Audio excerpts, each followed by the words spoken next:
అందరికీ నమస్తే అండి. వెనకడికి ఎవడో ఏడవలేక మంగళవారం అన్నాడంట. జోగి రమేష్ని చూస్తూ ఉంటే నాకు అదే గుర్తుకొస్తుంది. వాళ్ళ కుటుంబంలో ఏదో ఒక సమస్య వచ్చింది. వాళ్ళ కుటుంబ వ్యవహారాలు మనకు అనవసరం. వాళ్ళ కుటుంబ వ్యవహారాల గురించి ఎవడో మాట్లాడట్లేదు. కానీ ఆ అమ్మాయికి అన్యాయం చేశారు. పెళ్ళికి ముందే జోగి రమేష్ కొడుకు తేడా అని చెప్పి తెలిసినా సరే నమ్మించి మోసం చేసి పెళ్లి చేశారు. అందులోనూ కూడా పెళ్ళికి ముందు వీళ్ళు క్రైస్తవులు అని చెప్పేసి చెప్పలేదు. హిందువులుగా నటించి పెళ్లి చేసుకున్నారు. పెళ్లి చేసుకున్న తర్వాత ఆ అమ్మాయిని కూడా మతం మార్చే ప్రయత్నం చేశారు. అది కుదరలేదు. ఆ అమ్మాయి స్టేట్మెంట్లో ఈ మేఘన ఎవరైతే జోగి రమేష్ కోటలు ఎవరైతే ఉన్నారో ఆ అమ్మాయి కంప్లైంట్ ఏమని చెప్పింది, నన్ను 3 సార్లు చంపడానికి ప్రయత్నం చేశారని చెప్పేసి ఆవిడే స్టేట్మెంట్ ఇచ్చింది. అక్కడి నుంచే ఇది పొలిటికల్గా టర్న్ తీసుకుంది. అక్కడి నుంచి చర్చ మొదలైంది. టీవీ ఖచ్చితంగా చర్చ లేకుండా ఉండదు. ఒక మాజీ మంత్రి నువ్వు, మాజీ ఎమ్మెల్యేవి, మీ ఇంట్లో ఒక వ్యక్తి మీ కోడలో స్వయంగా నన్ను చంపడానికి ప్రయత్నించారని చెప్పేసి ఒక కంప్లైంట్ ఇస్తే దానిపైన చర్చ జరగకుంటే ఎలా ఉంటుంది? సరే, తర్వాత అనేక రకాల వీడియోలు బయటకు వచ్చినాయి. బయటకు వచ్చిన తర్వాత కూడా ఒకసారి జోగి రమేష్ ఏమని మాట్లాడుతున్నాడో వినిపిస్తా చూడండి. ఇప్పుడు డెడ్ బుక్ అయింది, రేపు రాబోయే రోజుల్లో డెత్ బుక్ అవబోతా ఉందని చెప్పేసి హెచ్చరిక చేస్తూ మీ రెడ్ బుక్ ని మడిచి లోపల పెట్టుకో. ఎవరిని వెలిగిస్తావు, ఎవరిని అణచివేయాలని చూస్తావు, అక్రమ కేసులు బనాయిస్తే ప్రజలు బుద్ధి చెప్తారు చంద్రబాబు నాయుడికి, లోకేష్ అని చెప్పేసి హెచ్చరిక చేస్తూ బలహీన వర్గాలం బలంగా ఉన్నాం. బలహీన వర్గాలు అందరం కూడా 139 కులాలు ఒక్కటి కాబోతున్నాం. మా సత్తా చూపించబోతా ఉన్నాం. మేము మీతో కలవం. మేము కూడా బీసీలమే. అసలు మేమైతే నిన్ను మా దరిదాపుల్లోకి కూడా రానివ్వం. నువ్వేమి బీసీలందరికీ కూడా నువ్వేం ప్రతినిధివి కాదు. నువ్వేం మా నాయకుడు ఏమీ కాదు. బీసీలందరికీ నువ్వు మా నాయకుడు ఏమీ కాదు. నువ్వు పైగా నువ్వు చేసిన గబ్బు పనికి, నువ్వు చేసిన దరిద్రానికి మళ్ళీ మమ్మల్ని ఎందుకు కలుపుతావు? 139 కులాలు కలిసిపోతాను. మేము కలవం నీతోటి. మాకు అంత దరిద్రం పట్టలేదు, మాకు అంత కర్మ పట్టలేదు. నీకు ఆ నోటితో ఇంకా పోలదయ్యి. నీ అంటే నీ జీవితం, నీ కుటుంబ బతుకు అంతా రోడ్డు మీద పడి ఉన్న పరువు కాస్త పోయినా సరే నీకు ఇంకా ఈ ఎదవ నోటితో ఉందో చూసావా, ఇది తగ్గలా. నిన్ను సోషల్ మీడియాలోని, మెయిన్ స్ట్రీమ్ మీడియాలోని పిచ్చి కుక్కని తిట్టినట్టు ఎందుకు తిడుతున్నారు అనుకుంటున్నావు? ఈ నోటు దోలే నీకు తగ్గలేదంటున్నా. కాస్త తగ్గించుకోవాలి. మనం మాట్లాడే విధానం ఉంటుంది, మనం మాట్లాడే భాష ఉంటుంది. అది కొద్దిగా మార్చుకుంటే మనం ఇన్ని దెబ్బలు కాయకుండా ఉండు. ఈ పాటికి నేను ఎందుకు ట్రోల్ చేస్తున్నారు? ఎందుకే ఈ నోటు దోల మాటల వల్లే. అధికారంలో ఉన్నప్పుడు అలాగే రాలిపోయి ఇప్పుడు అది పెద్ద పీకుడికి వెళ్ళగా నా వెనకాతలు మొత్తం అంతా మా కులాలు ఉన్నాయండి, బీసీ కులాలు మొత్తం కూడా మా వెనకాతలో ఉన్నాయి. మళ్ళీ బీసీలు అందరిని ఎందుకు తీసుకొస్తున్నావు? ఇక్కడ బీసీలు అందరికీ ఎందుకు తీసుకొస్తున్నాను? మేము చెప్పాము నీతోటి, మేము నీ వెనకాల నిలబడతామని చెప్పేసి చెప్పామా? లేదుగా. మరి నువ్వు చేసిన దరిద్రానికి మళ్ళీ మేమెందుకు? మళ్ళీ మాకు ఉన్న దరిద్రాలు సరిపోబెట్టి మళ్ళీ నీ దరిద్రం కూడా మేము ఎత్తి మీద వేసుకోలేట. ఇంకా ఈ ఎటవారాల మాటలు మానేస్తే బాగుంటుంది. పెద్ద పెద్ద ముద్ర మాటలు మాట్లాడమాక. అనవసరంగా చెప్పు దెబ్బలు తినేస్తావు. ఇలాంటి ముద్ర మాటలు మాట్లాడితే ఖచ్చితంగా ఎక్కడొక్కడ చెప్పు దెబ్బలు ఖచ్చితంగా తినేస్తావు. ఫస్ట్ నీ కుటుంబ సమస్యలు ఏవైతే ఉన్నాయో వాటిని సరిదిద్దుకునే ప్రయత్నం చెయ్యి, లేదంటే సమాధానం చెప్పే ప్రయత్నం చెయ్యి. ఇక్కడ వచ్చిన ఆరోపణలకి మీ కోడలు చేసిన ఆరోపణలే, బయటోడు ఎవడో ఆరోపణలు చేయట్లే. మీ కోడలు బహిరంగంగా నన్ను చంపాలనే ప్రయత్నం చేశారు, 3 సార్లు ప్రయత్నం చేశారని చెప్పేసి ఆవిడే చెప్పింది. దానికి సమాధానం చెప్పండి. పెళ్ళికి ముందు మీరంతా హిందువులుగా నటించారంట, పెళ్లి తర్వాత మీరు క్రైస్తవులు అని చెప్పేసి ఆవిడకి తెలిసింది. ఆవిడను కూడా మతం మార్చే ప్రయత్నం చేశారని చెప్పేసి ఆవిడ స్టేట్మెంట్లో ఉంది. దానికి సమాధానం చెప్పు. పెళ్ళికి ముందే మీ కొడుకు తేడా అని చెప్పేసి మీకు మీ అందరికీ తెలుసు. మరి ఎందుకు దాచిపెట్టి పెళ్లి చేశారు? దానికి సమాధానం చెప్పు. అవన్నీ చెప్పకుండా చంద్రబాబు నాయుడు గారు లేదంటే లోకేష్ గారిని ఉద్దేశించి రెడ్ బుక్ అని గెడ్ బుక్ అని పిచ్చి పిచ్చి మాటలు మాట్లాడుతుంటే నీ పైన నిన్నమాటకు కొద్దిగా సానుభూతి ఉండేది. ఆ సానుభూతి కూడా పోయింది వాళ్ళ. ఇక ఈ పిచ్చి మాటలు మానేస్తే బాగుంటుంది. జోగి రమేష్ గారు గుర్తుపెట్టుకో బాగా. అనవసరమైన పేల మాకు, అది నీకు మంచిది కాదు. ఇంకా మాట్లాడుతున్నాడు, ఇంకా చాలా మాటలు మాట్లాడాడు, వినిపిస్తామనండి. ఎవరింట్లో జరగట్లేదు, దీనికి మళ్ళీ ఏదో ఐటీడీపీ అన్నాడో, తెలుగుదేశం పార్టీ అన్నాడో. ఫేక్ ఆడియోలు ఏఐ ద్వారా సృష్టించి ఈ విధంగా చేయటం మీకు న్యాయమా అని అడుగుతా ఉన్నాం. మానసిక క్షోభ గురి చేసి వ్యాపారం చేసి ఆ వ్యాపారంతో అన్నం తినటం మీకు ధర్మమా అని అడుగుతా ఉన్నా. దయచేసి అసలైన వాళ్ళని అడుగుతా ఉన్నా. ఐటిడిపి ఇన్ఫర్మేషన్ టీడీపీ ఏమయ్యా ఇన్ఫర్మేషన్? ఐటిడిపి అంటే తెలుగుదేశం పార్టీకి సంబంధించిన వెబ్సైట్. ఈ పోరంబోగ్గడికి వెబ్సైట్కి అనుబంధ విభాగానికి తేడా తెలియదు. ఈడొక మాజీ మంత్రి, మాజీ శాసనసభ్యుడు.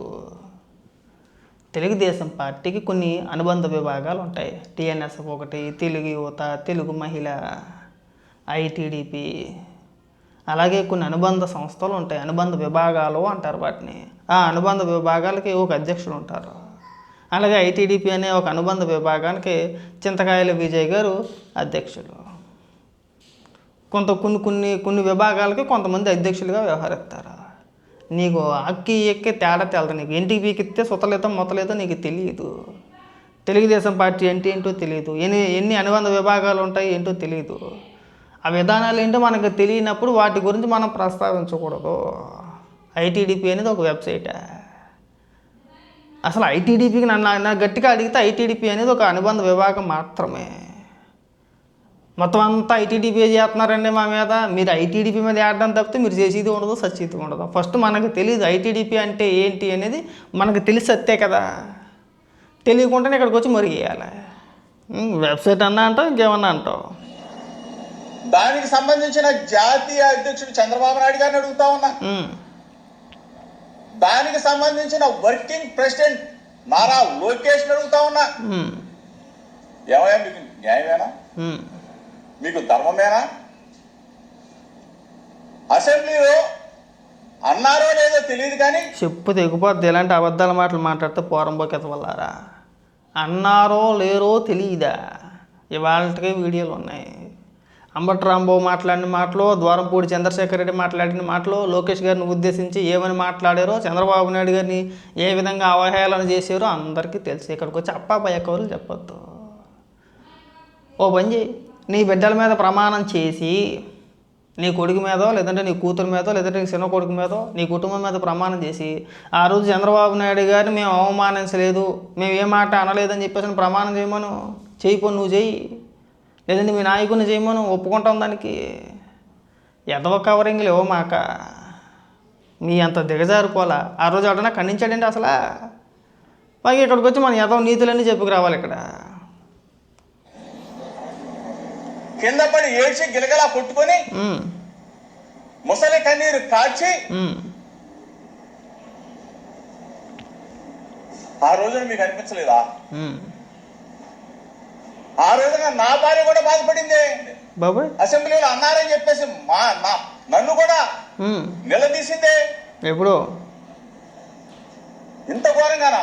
ఐటిడిపి, మీ చెప్పు చేతల్లో ఉన్న ఐటిడిపి చంద్రబాబు నాయుడు గారు, లోకేష్ సమాధానం చెప్పాలా?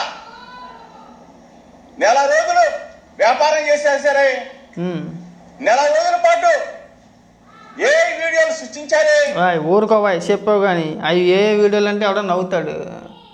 ఆ వీడియోలో అంత స్పష్టంగా ఇప్పుడు ఏ వీడియో అయితే ఒకరి ఫేసో ఇద్దరు ఫేసో ఏదో చెయ్యొచ్చులే అని చెప్పి అనుకోవచ్చు. నీ ఫేసు, నీ కొడుకు ఫేసు, మీ ఆవిడ ఫేసు, నీ చిన్న కొడుకు ఫేసు, మీ చుట్టాలో పట్టాలో ఒక ఏ వీడియోలో మొత్తం అందరి ఫేసులు యాజ్ ఇట్ ఈజ్ ఉన్నట్టుగా దింపేసి ఇంకా వాయిస్తో పాటు కలిపి చేసేస్తారా? ఎక్కడేమన్నా రాసుందా ఎర్రి పప్ప అని చెప్పేసి అని చూడు, సరిగా కనబడుతుందేమో. ఈ మాటలే వద్దనేది. ఆ వీడియోలు ఏనో ఒరిజినల్ అందరికీ తెలుసు. ఇక నువ్వు వచ్చి ఏ వీడియోలు అంటే అయిపోద్దా? ఎంత రచ్చ చేశారు, ఎంత గబ్బు చేసుకున్నారు మేము చూడలేదా? మీ కొడుకు ఏమని మాట్లాడాడు? నాకు అసలు ఈ పెళ్ళే ఇష్టం లేదు, బతిమాలి బామాలి నాకు అంటకట్టేశారు, ఇవాళ ఇబ్బంది పడుతున్నామని చెప్పేసి నీ కొడుకు మాట్లాడతాడు. నీ కొడుకునేమో నువ్వు కొట్టడానికి వెళ్తావు, నీ కొడుకేమో నిన్ను కొట్టడానికి వస్తాడు. అడి తిప్పి ఇటు తిప్పి మీ కోడల జీవితాన్ని సర్వనాశనం చేసేశారు. ఇవాళ నువ్వు ఇక్కడికి వచ్చి ఉపన్యాసాలు చెప్తున్నావు, మొత్తం అంతా తెలుగుదేశం పార్టీ పైన నెట్టేసే ప్రయత్నాలు చేస్తున్నావు. అసలు ఎవడన్నా నమ్ముతాడా ఇలాంటి మాటలు అని అడుగుతున్నా. పోనీ నువ్వు చెప్పు, ఎవడన్నా నమ్ముతాడా? నువ్వు ఎందుకు దాచిపెట్టావు ముందు? సరే మీ కొడుకు నువ్వేదో అన్నావు, గన్ను పౌడరు తుప్పు తోటకూర అని చెప్పేసి అవన్నీ నేను వాడినా, కానీ నీ కొడుకుకి ఇష్టం లేనప్పుడు ఇష్టం లేని పెళ్ళి ఎందుకు చేసావు? పైగా మీ ఆవిడ అబ్బో మహానటి ఏమని మాట్లాడుతుంది తెలుసా వాళ్ళతోటి? అదే మీ వియ్యంకుడితోటి. మీ వియ్యంకుడికి ఫోన్ చేసి అన్నయ్య గారు నేను మీ చెల్లి లాంటి దాన్ని పెళ్లి చేసాం కదా, నా కొడుకుని మన ఇంట్లో పిల్లోడు మీ ఇంట్లో పిల్లోడు అని చెప్పేసి మీరు అనుకోవాలి. ఏదైనా బహుమతులు ఏదైనా ఇస్తే భార్య ఎత్తులోని కొడుక్కి ఫీలింగ్స్ వస్తే బుసలు కొట్టేస్తాడు తాచుపాములాగా. మా చిన్న కోడలు అంటే మా కాబోయే చిన్న కోడలు మా చిన్న కొడుక్కి చేసుకోబోయే అమ్మాయి మా అమ్మాయికి 50 లక్షలు విలువ చేసే స్థలం రాసిచ్చేస్తానందే. వాళ్ళ ముందు మీరు తగ్గకూడదు కదా, తగ్గకూడదు అని చెప్పేసి నేను భావిస్తున్నాను. అందుకని మీకు చెప్తున్నాను. వాళ్ళు 50 లక్షలు పట్టుకొస్తున్నాను అంటున్నారు ఆడబొడుచు కట్నం కింద. మీరు ఒక 50 లక్షల కింద ఏదైనా పెట్టేస్తే మా అబ్బాయికి ఫీలింగ్స్ వచ్చి బుసలు కొట్టేసి నాగినిడ్డి అని చేస్తారు. ఇక్కడ మీరు మాట్లాడిన మాటలే సిగ్గుండాలి. అంటే ఆడపిల్లల తండ్రి అంటే నీకు అంత లోకు అయిపోయిందా? పెళ్ళికి నొక్కేసి కట్నాల రూపంలో నొక్కేసి ఇంకా ఇంటికి వెళ్ళిన ప్రతిసారి ఎంతో కొంత నొక్కేసి మళ్ళీ ఇరుగు పొరుగు వాళ్ళు ఏమనుకుంటారో అని చెప్పేసి మళ్ళీ మీరు వాళ్ళకి ఉచిత సలహాలు ఇవ్వడం అంత ట్రెండి ఇంత ట్రెండి. పట్టుకొచ్చి తిరగదీసి నాట్యం ఆడేస్తాడు ఇక్కడ బాబుగోడు. ఉండొద్దు మనకి బుద్ధి జ్ఞానం. ఏం జోగి రమేష్ ఇంక ఈ ఏదో పనికిమాల డ్రామాలు ఆపకపోతే బాగుంటుంది. ఏదో సొల్లు డైలాగులు చెప్పమాకండి. ఇది ఒక రోత అయిపోయింది మాకు. ఎవరి కొంపలో ఏం జరిగినా సరే దానికి చంద్రబాబు నాయుడు గారే కారణం అంటే ఎట్టాకండి? మీ జీవితాలు మీరు సరిగ్గా చక్కదిద్దుకోలేకపోతున్నారు. మన కుటుంబాన్ని మనం సరిగ్గా ఏడలేకపోతున్నాము. ఇక్కడికి వచ్చి పెద్ద పెద్ద ఉపన్యాసాలు డాండు డకారం అంటే ఎట్టా? ఇంక అప్ప భయ కోరి మానేస్తే బాగుంటుంది. జోగి రమేష్ బాగా గుర్తుపెట్టుకో.